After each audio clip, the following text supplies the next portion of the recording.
Ndasubiriye kubaha kaze ngarundi namwe warundi kazi tubana makuru n'ibiganiro bya misi yose tubashikiriza kumuresha ko yanyu mukunda cyane ya Isangi TV. Ndabaye kaze rero mu makuru yacu n'amakuru menshi cyane n'amakuru ariko aravugwa kuri aya mango n'amakuru rero araza gushimikira ku ngingo nkuru zikurikira.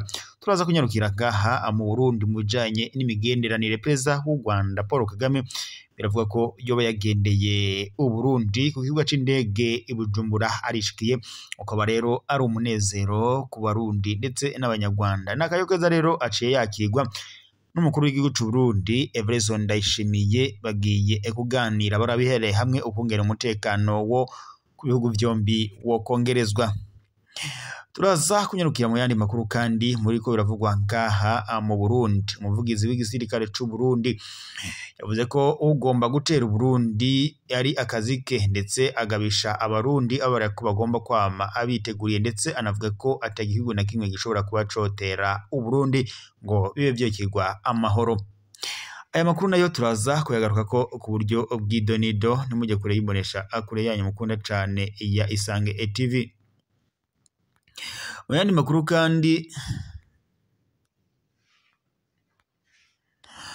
yandi makuru kandi turaza kurabira hamwe ibijanye n'umutambukanyi w'umukuru w'igihugu ivyo yashikirije urwaruka. Amakuru dufise nuko urwaruka ruriko ruhamagarirwa kwirinda ico cose ngo coza kibangamira kazoza akabo. Ako rero akaba ari akamo batewe n'umutambukanyi w'umukuru w'igihugu c'u Burundi Angeline Ndayishimiye, akaba kandi yabishikirije kuri uyu wa mbere mwisekeza ryo guhimiriza urwaruka rukiri ku ntebe y'ishure ibijanye n'amagara meza, harimwo nk'ibijanye n'umugera wa sida, ngo ikiza ca monkeypox ndetse n'ibindi bitandukanye.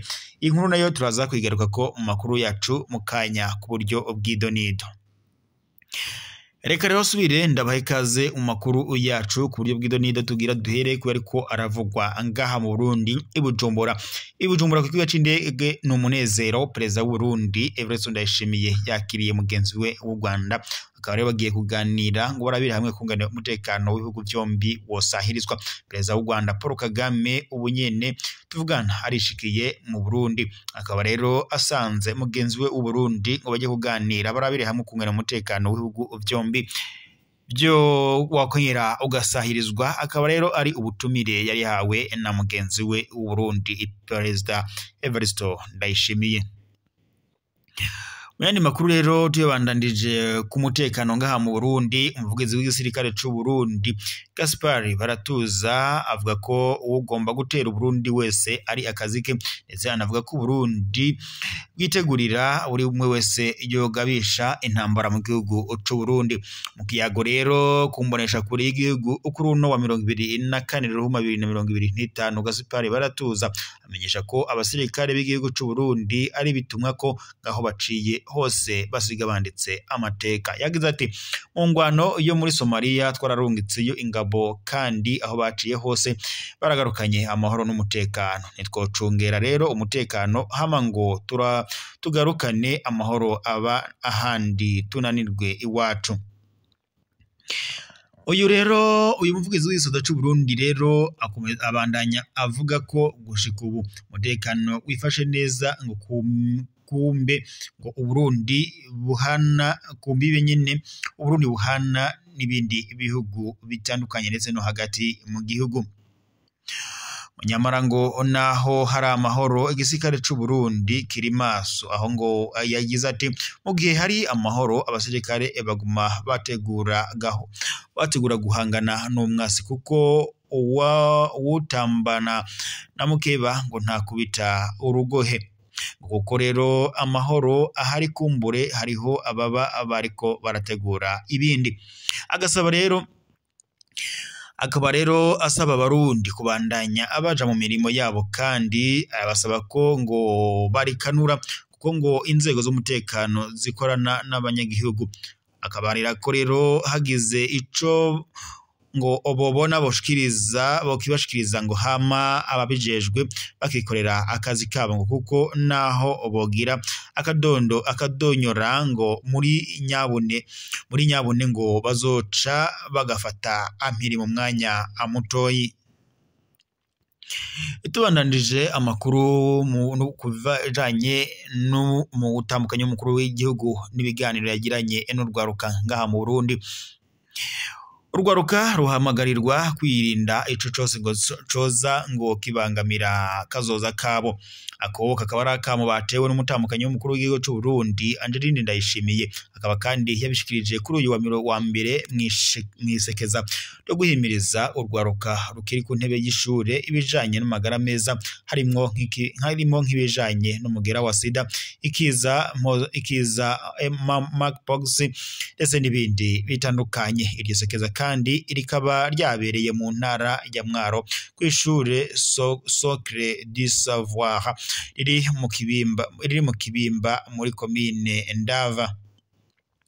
Izo nyigisho kandi zaraye zitanzwe ukaba wari umunsi ugira kabiri, mu gihe inyigisho za mbere z'iryo sekeza zatanguriye mu gisagara ca Bujumbura kw'ishure ryisumbuye rya Mutima Mweranda Lycée Saint-Esprit. Muri izo nyigisho rero ngo zaraye zibaye zikaba zitabiriwe n'abanyeshuri barenga 1,100 bava ku mashuri atandukanye yo mu ntara ya Gitega ndetse na Mwaro.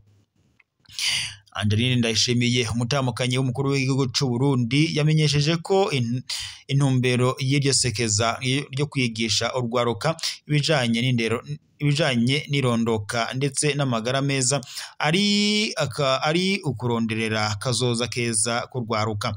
Akaba kandi yabahamagariye kwirinda ico kintu cose ngo cotuma akazoza kabo okononekara. Abashikirije amajambo bose bakaba rero baratekereye impanuro urwo rwaruka uko urwo kwirinda ibisamaza harimo nk'ibiyayura mutwe, gushurashura ndetse n'ibindi byose byetuma akazoza akabo ngo okononekara. Gutyo ngo muri kazoza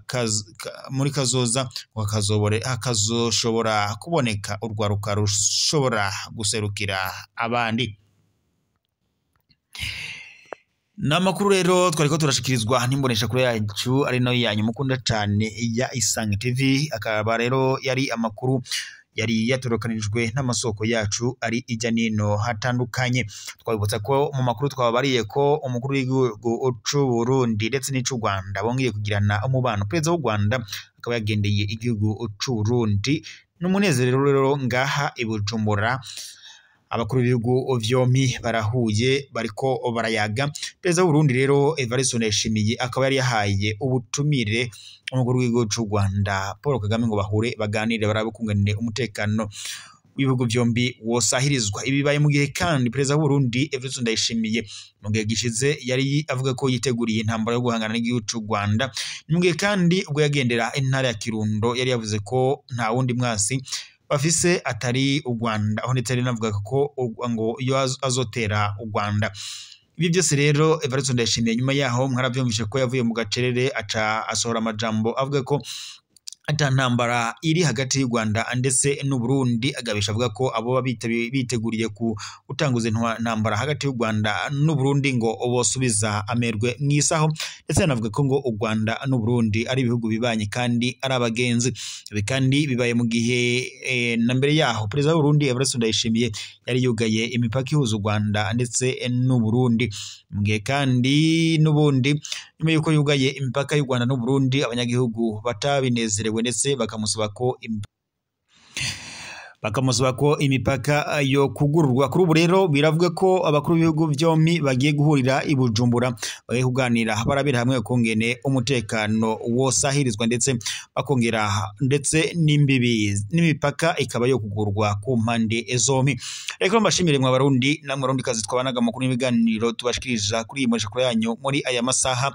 reka amakuru yacu tube tuyasozere ngaha gusa mbibutse mu byonde sabone ndetse na partage kugira muze murababambira kubona amakuru n'ibiganiro tubashikiriza ku murisho kwa mukunda cyane ya Isangi TV. Nateye yambu rero abadukuriraga bari mu bice bitandukanye ngaha mu gihugu cacu c'u Burundi nk'abari mu mitumba itandukanye uducimbiri dutandukanye amazone atandukanye n'intara zitandukanye bigize igihugu cacu c'u Burundi. Reka dusozerera amakuru yacu ngaha tuza gusubira mu makuru akurikira. Mwandanye mugira umunsi mwiza kandi twifurize abakuru b'ibihugu kugira ibiganiro byiza biza gushikana ku mahoro hagati y'ibihugu vyombi.